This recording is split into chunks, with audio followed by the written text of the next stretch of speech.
하나님께서는 나를 축복하신다. 하나님께서 나를 축복하십니다. 하나님께서는 내 문제를 해결해 주신다. 하나님께서 내 문제를 해결해 주십니다. 믿음으로 고백하셨습니까? 아멘. 우리 앞뒤전후 저 계신 분들에게 당신을 사랑하고 축복합니다. 인사하시겠습니다. 축복합니다. 사랑하고 축복합니다. 사랑하고 축복합니다. 사랑하고 축복합니다. 오늘 멀리 계신 분들까지 손을 내밀어서 사랑하고 축복해 줍니다.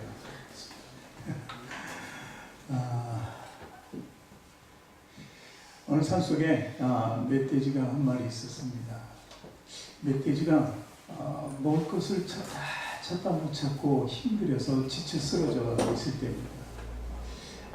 사실 그렇죠. 요즘 현세도 현실에도 산속에 있는 겨울이다 보면은 산속에 있는 짐승들이 동물들이 먹을 것이 없어서 일부러 갖다 주기도 하고 뿌려주기도 하고 그렇습니다. 어쨌든 이 멧돼지가 이렇게 배고파서 정말 힘을 못 쓰고 처벅 이렇게 걸어오고 있는데 갑자기 눈앞에 사과 하나가 딱 있는 겁니다. 그래서 그 사과를 얼른 고기가 졌으니까 먹어버렸습니다. 먹어버리니까 시름시름하던 눈도 밝아지고 힘도 생기게 됐습니다. 그래서 이 사과가 나를 살리는구나 하면서 이 사과가 더 있을 것이라고 생각하고 이제 땅을 파기 시작했습니다.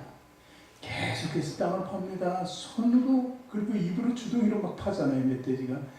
그렇게 계속 파는데 손은 상처투성이, 주둥이도 막 피가 철철 흐르면서 그래도 이 사과가 나오질 않습니다. 그러자 이제 지친 나머지 이제 도저히 할 수 없다. 그리고선 이제 쓰러져서 벌렁 나가 자빠졌습니다. 나가 자빠져서 눈을 살짝 떠보니까 위에 나무에 사과가 주렁주렁 열려 있는 거예요. 그것을 보고 밑에 있었던 것이 아니라 위에 있었구나. 그리고선 일어나서 이제 한 번만 몸을 부딪히면 사과가 떨어질 것이라고 생각하고 일어나려고 하니까 일어날 수가 없는 거예요. 온 힘을 다 써가지고 백진해가지고 정말 눈앞에 그 사과를, 그 많은 사과를 두고도 먹을 수 없었다는 이야기입니다. 이 이야기는 우리 현실적인 삶의 이야기입니다. 우리가 신앙을 가지고도 위의 것을 보지 못하고 땅의 것을 보기 때문에 항상 미련한 자로, 신앙적으로 보면 하나님께서 보면 우리가 참으로 미련한 삶을 살아가는 것을 한탄하고 계실 거라는 거죠. 위의 것을 보고 그리고 우리가 힘이 있을 때 더욱더 위의 것을 추구한다면 우리는 늘 강건한 영과 육을 소유하게 될 것이라는 얘기죠. 오늘도 말씀을 보니까 멸망하는 자들에게 미련한 것, 그리고 구원을 받는 자들에게는 하나님의 능력이다. 이게 십자가라는 거예요. 십자가. 그러니까 십자가의 능력은 믿는 사람에게는 능력이 나타나지만 하나님의 능력입니다. 그것도 우리의 능력이 아니에요. 그러나 믿지 않는 자들에게는 그냥 그들에게는 아무것도 아닌 나무로 보이게 된다는 것이죠. 그러나 결국 보면은 그것은 미련한 것이라는 거예요. 모든 사람들 눈에 이 뒤에 있는 십자가가 나무죠. 분명히 이거 재료는 나무라는 거예요. 그리고 살아있는 나무가 아닙니다. 죽어있는 나무를 가공해서 만들었다는 것이죠. 그래서 십자가는 그냥 막대기에 불과하다. 나무 막대기에 불과하다.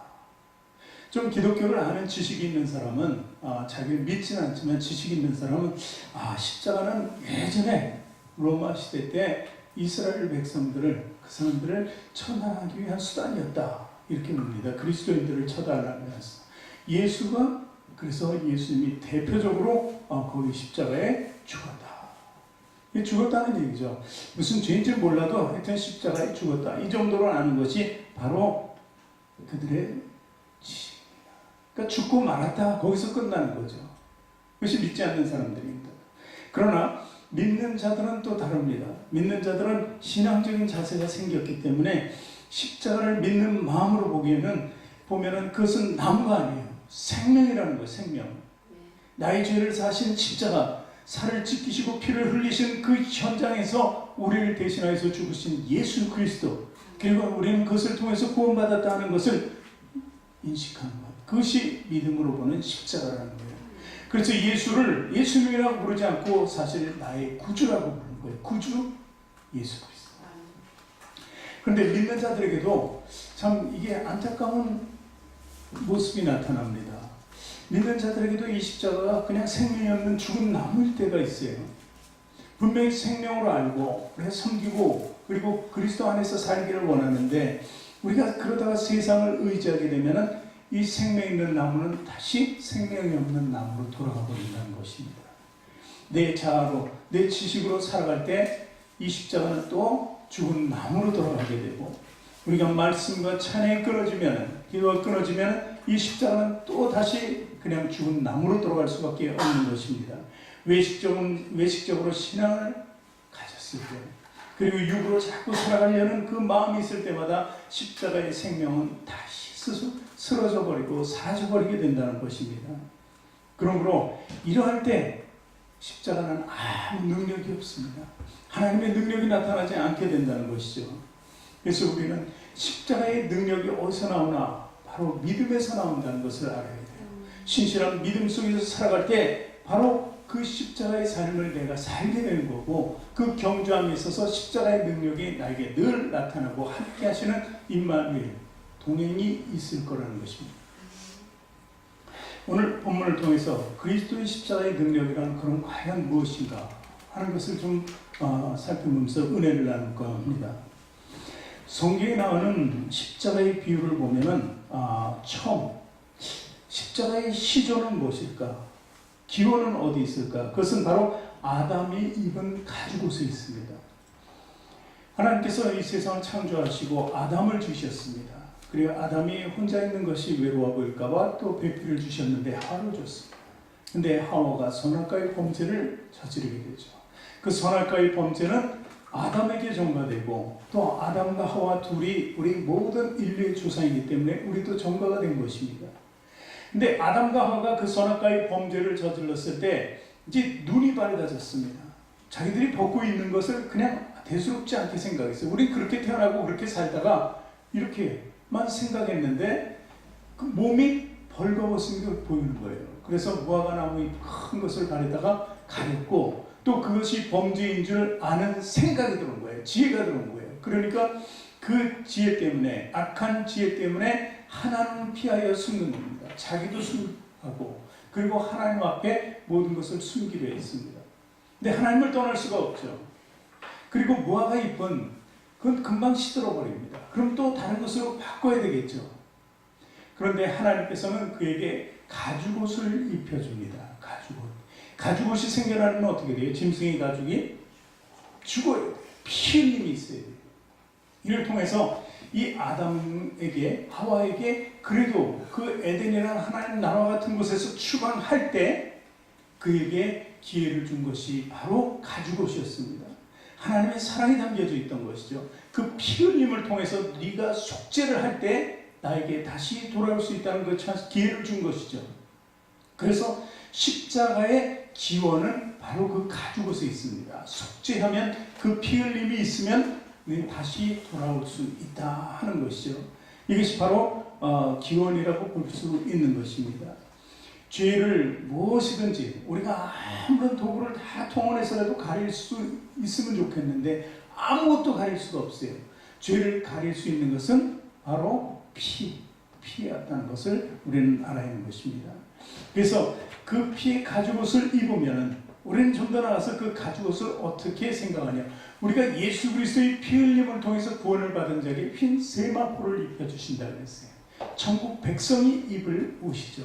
그 옷을 입어야 된다는 거예요. 그 옷을 입기 전에 세상적인 육신적인 옷을 입고 있으면 하나님을 피해서 도망쳐서 자기를 가리려고 했던 아담처럼 우리는 두려움과 괴로움과 공포 속에 살아야 돼요. 그러나 그 세마포를 입는 순간 피 흘림을 통해서 내가 구원받고 나갈 수 있는 그 순간에는 우리는 그 모든 두려움에서 해방되고 참 자유를 얻게 되고 하나님과의 관계도 회복될 수 있다는 것이죠. 그래서 우리는 기원을 바로 아담에게 입혀준 가죽옷에 둔다. 두 번째는 이제 좀 시대가 흘렀죠. 그래서 6월절 어린 양을 배울 수 있습니다. 두 번째는 이 6월절 어린 양의 그때 당시의 배경은 어떻습니까? 바로 이스라엘 백성들이 애굽에서 종살이 할 때입니다. 요셉의 이야기를 합니다. 요셉이 애굽의 총리가 되죠. 애굽의 꿈을 해몽하고 바로왕의 꿈을 해몽하고 이제 총리가 됩니다. 총리가 됐을 때 자기 형제들 아버지 어머니가 다 살고 있었던 땅에 기근이 들었어요. 기근이 드니까 이제 기근을 피하기 위해서 애굽 땅으로 오게 합니다. 기름진 땅으로 오게 하는데 고센 땅으로 옵니다. 그래서 고센 땅에서 이제 이스라엘이 다시 시작되는 거예요. 야곱이 이스라엘 아닙니까 이름이? 그 70명 정도 되는 그 이스라엘이 거기서 번성하기 시작하는데 430년 만에 200만 명이나 됩니다. 놀랍게도. 그런데 처음에는 그들이 요셉이 총리였으니까 예우를 다 받고 왔는데 시간이 흐르고 왕조가 바뀌고 하니까 그들이 삶이 달라지기 시작합니다. 그래서 결국은 그들이 노예가 되게 됩니다. 종살이라는 것과 다른 바 없게 됩니다. 그리고 이제 이스라엘 백성들이 부르짖게 됩니다. 하나님께 왜 우리가 이렇게 살아야 하나? 하나님이 택한 백성 아닙니까? 그랬을 때 하나님께서는 그 부르짖음을 또 들으시고 그리고 하나님께서는 계기 되어서 400여 년을 너희가 살 것이다 하는 말씀도 주셨고 그 기한이 다 찬 겁니다. 그래서 이제 그들을 이끌고 애굽 땅에서 광야로 나가게 됩니다. 여기서 이제 애굽에서 광야로 나갈 때 이 바로왕이 그냥 두지 않죠. 왜냐하면 자기 종이고 자기 노예인데 어떻게 밖으로 나갈 수가 있습니까? 종과 노예는 주인의 것이잖아요. 그런데 모세라는 한 사람을 택하여서 이스라엘 백성들의 구원의 도구로 사용합니다. 그때 나이가 80세가 됐을 때죠. 그때 모세가 바로왕에게 가서 내 백성이 이제 여기서 나가게 해달라고 했습니다. 그렇죠? 바로왕 말도 안 되는 소리 아닙니까? 그게 말이 됩니까? 그런데 하나님께서 그들에게 재앙을 내리십니다. 10가지 재앙을 내리시는데 9가지 재앙 속에서도 바로왕이 꿈쩍았는데 거의 근데 10번째 재앙 속에서 바로왕이 두 손을 들게 됩니다. 그 재앙이 바로 장자의 죽음이에요. 모든 처음 난 것은 다 죽게 돼 있었습니다. 바로왕의 아들까지도 다 죽게 돼 있어요. 죽었고. 그러자 그들은 이제 하나님께 두 손을 들죠. 항복한 겁니다. 그리고 이스라엘 백성들을 나가게 합니다. 그런데 그 재앙이 이스라엘 백성들에게 하나도 미치지 않았다는 얘기예요. 왜 미치지 않았을까요? 모세를 통해서 주신 말씀에 어린 양을 잡아서 그 피를 문설주와 임방에 발려라는 것입니다. 이스라엘 백성들에게만 해당되는 거예요. 그러면 그 심판의 죽음의 그림자가 다 그것을 넘어간다는 거죠. 그래서 심판을 모면할 수 있었고 장자의 죽음도 피할 수 있었던 것입니다. 그러자 애굽의 바로왕이 두 손 들게 된 거죠. 저희 이스라엘 백성들은 아무 일도 없는데 애굽에는 모든 짐승의 이르기까지 첫 번째 난 것이 다 죽어버렸으니까요. 그리고 이제 어린 양의 피로 산바된 이스라엘 백성들 모두는 이제 애굽에서 경계선을 딱 자르게 되고 어디로 광야로 나가게 됩니다. 자, 애굽에서 자르고 광야로 나간다. 하나님께서는 가나안, 적과 꿀이 있는 가나안 땅을 제시했습니다. 근데 일단 가나안으로 가는 과정에 바로 뭐가 있습니까? 광야가 있었다는 사실입니다. 이것이 바로 우리 인생과 같습니다. 우리 하나님 만나기 전에, 예수님 만나기 전에는 속죄함이 없을 때는 애굽에서 종살이했어요. 죄의 종이 됐다는 거예요. 악한 생각과 죄를 가지고 살아왔다는 거예요. 근데 하나님을 만나고 난 뒤에는 모든 것이 그 죄 풀려나게 돼요. 자유를 얻게 돼요. 그 자유함이 이제 나왔는데 가나안 땅, 천국을 우리가 보고 가는 거예요. 근데 나와서 보니까 바로 천국이 아니라 어디입니까? 광야예요. 이 세상이라는 것이죠. 우리가 살고 있는 그러니까 광야를 지나지 않고는 또 어디를 갈 수 없어요. 천국을 갈 수 없다는 사실도 우리가 알 수 있게 됩니다.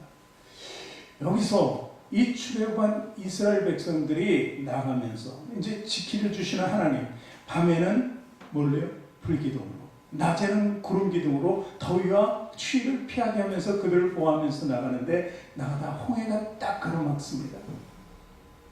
그러자 애굽의 군사들과 바로왕이 울려옵니다. 저들을 그냥 보내느니 차라리 죽여버리자. 얼마나 화가 났고 분통이 났겠습니까? 진퇴양난이죠. 앞으로 갈 수도 없고 보면은 뒤로 가면은 더 죽음을 자초하는 일이니까 그 길에서 하나님께서 모세의 지팡이를 통해서 모세를 통해서 역사하시고 홍해가 갈라지게 됩니다. 이스라엘 백성들이 다 지나가죠. 그리고 애국 군사들은 똑같이 쫓아옵니다. 그랬을 때 이스라엘 백성은 지나가고 애국 군사들은 다시 물이 합쳐지는 바람에 모두 수장된다는 것이죠. 출애굽기 14장 30절에 보니까 같이 보겠습니다.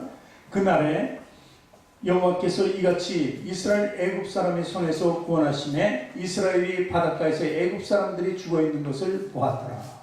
그러니까 애굽 사람들이 다 죽었어요. 물에 수장되고. 거기서 홍해를 두고 이제 애굽과 그리고 광야 넘어서 천국, 이렇게 세 지역으로 나뉘게 되는 거예요. 일단 애굽에서 나왔다는 것은 죄에서 자유함을 얻었다는 것이죠. 그러나 두 번째, 광야 생활을 우리가 반드시 해야 되고 그리고 다음에 천국을 갈 수 있다 하는 것을 우리가 알게 되는 것입니다. 어쨌든 이 과정을 처음 시작할 때 반드시 필요했던 게 뭐냐면 어린 양의 피라는 것입니다. 이 바로 어린 양의 피가 십자가입니다. 그 십자가의 능력 따라 이스라엘 백성들이 움직이게 된 사실이 바로 성경은 우리에게 가르쳐주고 제시하고 기록하고 있는 것입니다. 그러니까 경계선을 통해서 왼쪽에는 애국 군사가 있었어요. 예를 들어서 홍해를 통해서 경계선, 오른쪽에는 이스라엘 백성들이 건너갔습니다. 그럼 애국 군사는 사망이 다 죽었잖아요. 이스라엘 백성들은 어디로 가고 있습니까? 가나안으로 생명으로 나가고 있다는 거예요.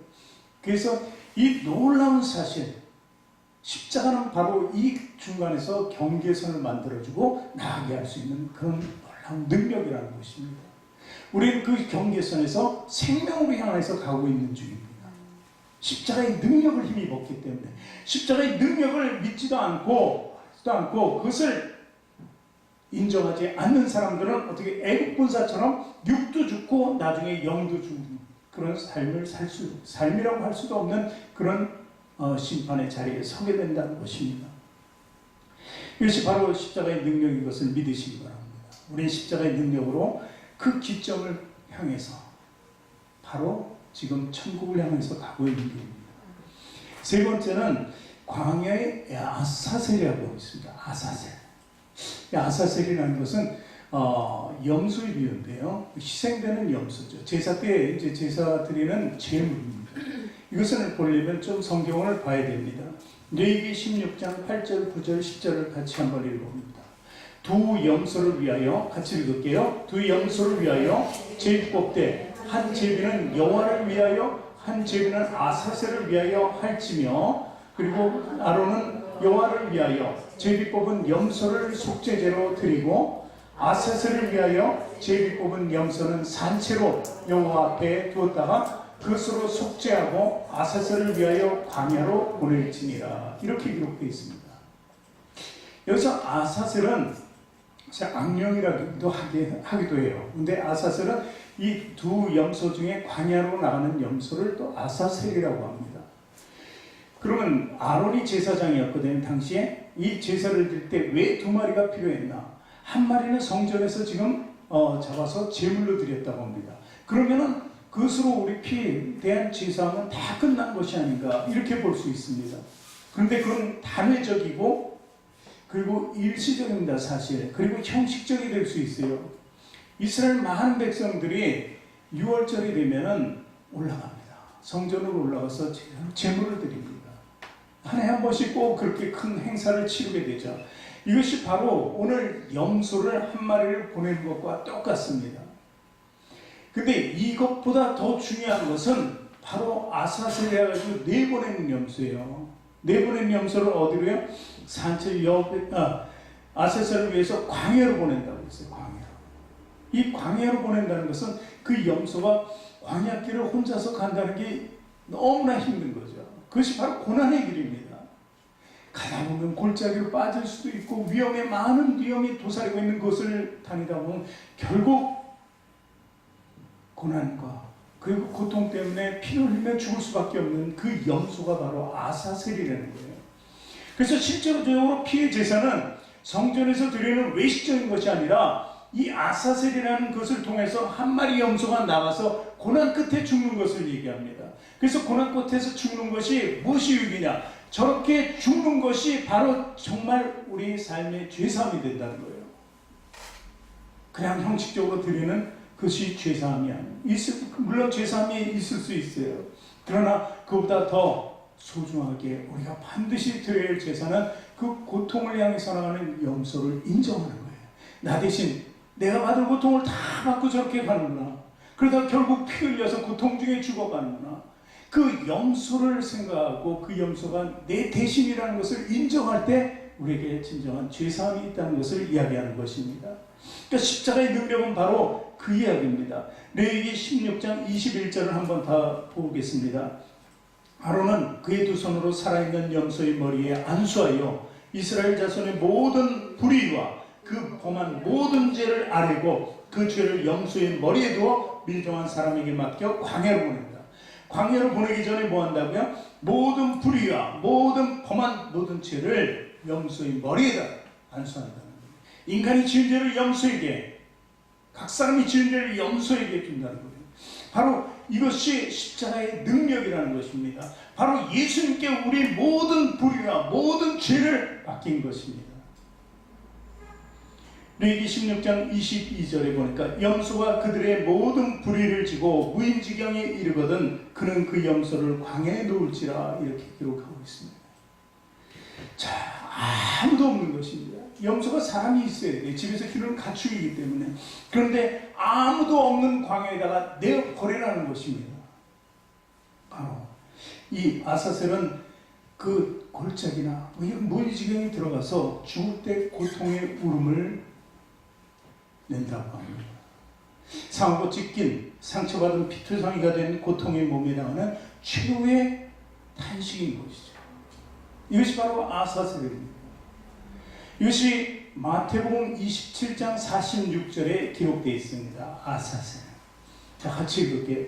제9시쯤에 예수께서 크게 소리질러 이르시되 엘리 라마 사박다니 하시니 이는 곧 나의 하나님 어찌하여 나를 버리셨나이까 하는 뜻이니라.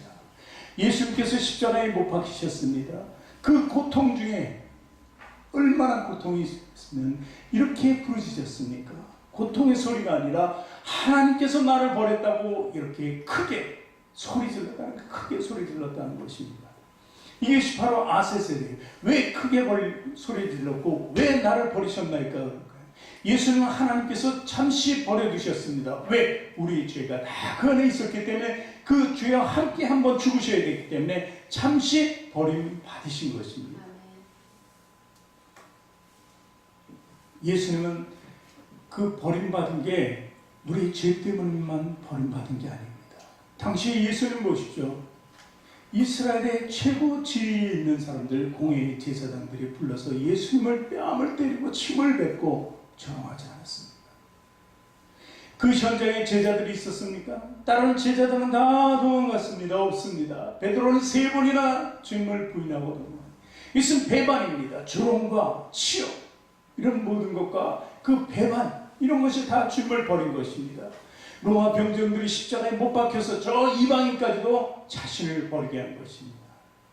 바로 그 버리는 그 순간에 모두가 버린 거예요. 하나님만이 버린 게 아니라 모든 인류가 다 버린 거예요. 이스라엘 백성들이 그들을 따르던 무리들이 다 예수님을 못 박으라고 해서 그 일이 됐으니까요.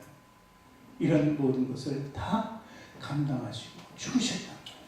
그 십자가. 그래서 그 십자가를 통해서 나를 버리셨나이까 했지만 이제 그 절규를 통해서 큰 소리를 통해서 이제 휘장이 갈라져 버렸잖아요. 성전의 휘장이 갈라졌어요. 우리가 하나님께 나갈 수 있는 길이 열려버린 것입니다. 인간이 스스로 갈 수 있는 데는 성소밖에 없었어요. 그런데 지성소로는 들어갈 수 없었지만 예수님께서 이제 크게 소리 지르고 고통의 소리를 내고 나를 버리셨나이까 하고 그 휘장을 열어버린 거예요. 그래서 하나님께로 나갈 수 있도록 길을 열었다는 것입니다. 이것이 바로 십자가의 능력이에요. 우리가 하나님께 나갈 수 있습니까? 예배 드리는 것도 엄청난 것입니다. 죄 있는 자가 어떻게 들어와서 예배 드리냐면 많이 그러잖아요. 사실 그런 마음 가지고 교회에 들어옵니다. 근데 성경은 죄 있는 자가 들어오는 것이죠. 왜? 우리가 죄인으로서 어떻게 감히 이 성전을 밟을 수 있겠습니까? 그러나 그것을 다 허락하신 것입니다. 왜? 예수님이 다 모든 죄를 담당하셨기 때문이라는 것이죠. 에베소서 2장 13절에 그래서 이렇게 기록하죠. 이제는 전에 멀리 있던 너희가 그리스도 예수 안에서 그리스도의 피로 가까워졌느니라. 이렇게 기록하고 있는 것입니다. 그러니까 그리스도의 피의 능력, 십자가의 능력 바로 그것입니다. 네 번째는 이제 율법의 완성이 됐다는 거예요. 십자가의 능력은 바로 율법의 완성이 있었다는 것을 이야기하는 것입니다. 요한복음 1장 29절에 보니까 이튿날 요한이 예수께서 자기에게 나오심을 보고 이르되 보라 세상 죄를 지고 가는 하나님의 어린 양이다. 요한이 6개월쯤 먼저 왔습니다. 예수님. 그러면서 광야에서 회개하라 천국에 가까웠다고 이렇게 전하고 있습니다. 근데 요한은 사람입니다. 마지막 선지자라고 얘기합니다. 근데 그분 예수 그리스도가 그 앞에서 세례를 받게 되시는데 요한에게 나갈 때 요한이 바로 알아본 거예요. 나는 사자로서 주님 왕이 오실 길을 예비하러 온 사람이다. 그 왕이 지금 나타나서 나에게로 오는 겁니다. 그랬을 때 그 왕을 참여하고 막 왕을 호화롭게 이렇게 부른 것이 아니라 뭐라 그랬어요? 세상 죄를 지고 가는 어린 양이다. 한탄의 말을 했어요. 한탄의 말. 요한이 예수 그리스도를 올바로 봤다는 것입니다. 그분이 죽고 그리고 희생 제물이 될 것을 요한이 얘기했던 것입니다. 이렇게 하실 수 있었던 것은 요한이 그렇게 얘기한 것은 바로 모든 율법을 완성시키려고 오신 예수님을 소개하는 겁니다. 이 율법의 완성이라는 게 뭡니까? 이 성경이 사랑이라고 합니다. 온통 사랑으로 이루어졌다고 합니다. 성경 그러면 사람들이 율법, 십계명 이런 걸 기억하는데 그것이 아니라 굿뉴스잖아요. 좋은 소식. 하나님의 사랑이 얼마나 큰가를 보여주신 거예요. 예수 그리스도를 내어주신 사랑이라는 거예요. 그럼 이 모든 성경이 율법이 완성되는 것, 하나님의 사랑이 완성되는 것이 바로 십자가의 능력으로 완성되었다는 사실입니다. 고린도전서 15장 55절 56절을 같이 읽습니다. 사망아 너희 승리가 어디 있느냐? 사망아 네가 쏘는 것이 어디 있느냐? 사망이 쏘는 것은 죄요 죄의 권능은 율법이다. 이렇게 되어 있습니다. 죄의 권능은 율법이다. 율법을 통해서 죄를 다 할 수 있게 하니까 그러니까 그 권능이 바로 율법이다. 이렇게 이야기하는 것입니다. 그런데 자 예수님께서 십자가에 못 박혀 죽으셨잖아요. 그 능력이 어떻게 나타납니까? 3일 후에 부활의 능력으로 나타나요. 십자가에서 죽지 않았으면 부활도 없었겠죠. 살아있는 사람은 부활할 수 없습니다. 그러나 죽으셨기 때문에 부활할 수 있게 됐다는 거예요. 그래서 부활하시면서 사망에서 생명으로 인도했기 때문에 율법이 다른 사람 보기에는 와 정죄하고 판단하고 심판하고 죽이는 기능을 가졌다고 했는데 그것이 아니었어요. 사랑으로 생명을 살리는 거라는 것을 이 부활을 통해서 예수님께서 보여주신 것입니다. 그래서 두 계명이 있잖아요. 예수님이 정명한 계명, 하나님을 사랑하고 이웃을 사랑하라. 그 가운데 중심은 나를 사랑하면, 내가 나를 사랑하면 반드시 나의 영원한 생명을 위해서 하나님께 나갈 수밖에 없죠. 하나님을 사랑해야 돼. 그리고 명령이 뭡니까? 그러니까 하나님의 사랑을 받으니까 다른 사람들을 사랑할 수 있게 됩니다. 이것이 바로 율법의 모든 율법의 강령이다. 하나로 만들어주신 거라는 겁니다. 자, 그래서 이제 3일 후의 부활은 모든 사망 권세를 이기는 거예요. 십자가에서 제가 믿지 않는 안에서 십자가에서 죽었다. 거기까지 한다고 그랬잖아요. 부활은 인정을 안 하려고 하니까. 근데 부활은 그 사망은 끝나는 게 아니라 그 권세를 끊어버리고 생명으로 또 나가게 했다는 거예요. 이것이 놀라운 부활의 능력인 것입니다. 장사 지냈는데 사흘 만에 다시 살아났다. 이것이 부활하심으로 사망 권세를 이겼다 하는 것입니다. 그래서 율법의 완성은 바로 심판과 저주와 죽음에 있지 아니하고 율법을 통해서 이제 예수 그리스도의 희생을 통해서 성령으로 옮겨지는 것을 얘기하는 것입니다. 이 말씀이 어디에 있냐면 창세기 3장 15절에 하나님이 약속하신 거예요. 창세기 3장 15절 우리 같이 읽습니다.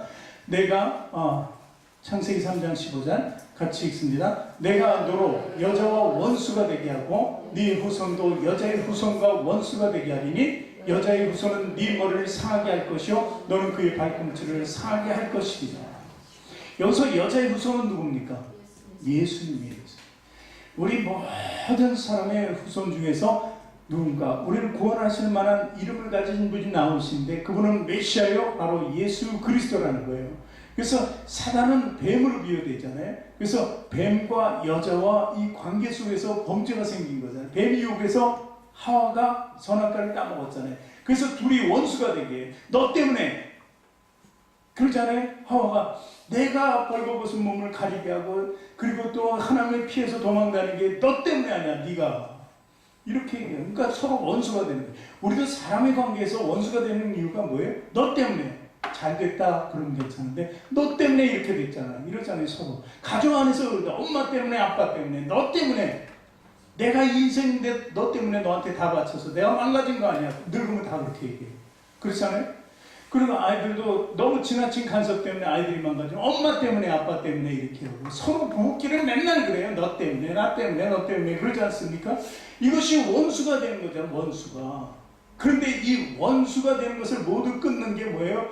바로 여인의 후손이 누군가 나와서 뱀의 머리를 쳐버린다는 거예요. 주연에는 절단된다는 거죠. 이 한마디로 얘기해서.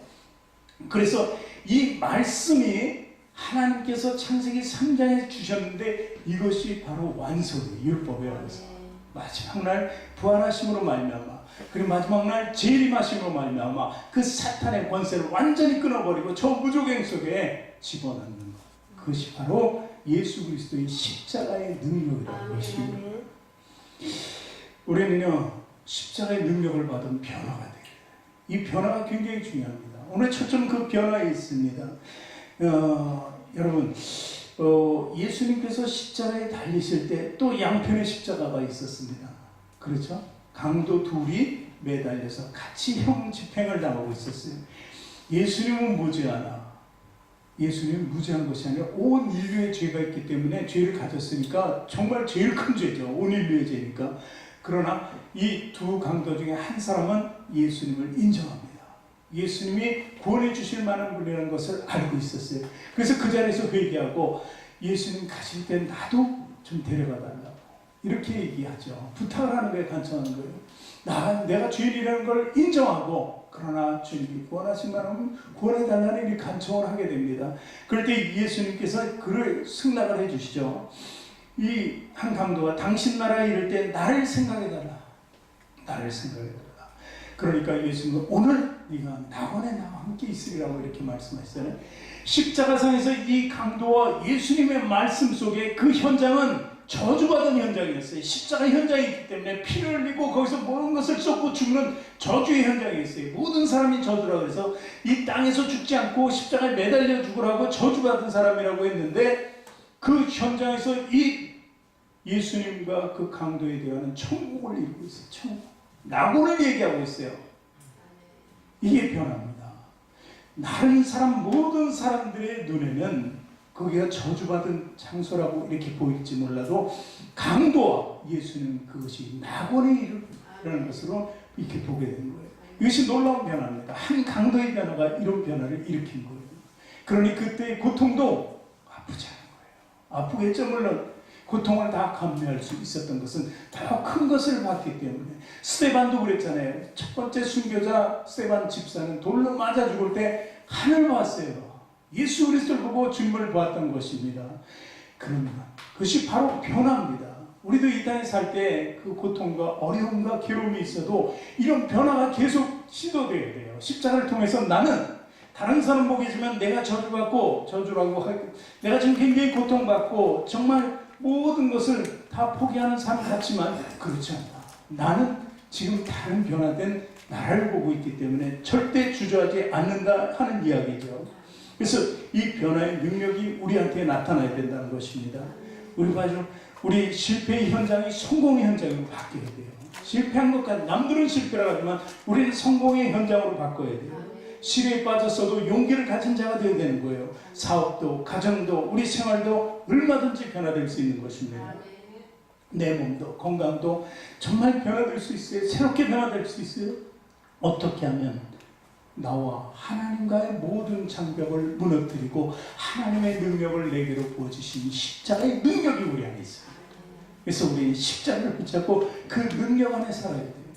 그리고 항상 주님의 영광을 위해서 살아가야 된다는 것입니다. 그러면서 모든 일에 범사에 형통함 있는 축복받는 귀한 인생이 들어가시기를 주님의 이름으로 축원합니다. 아멘.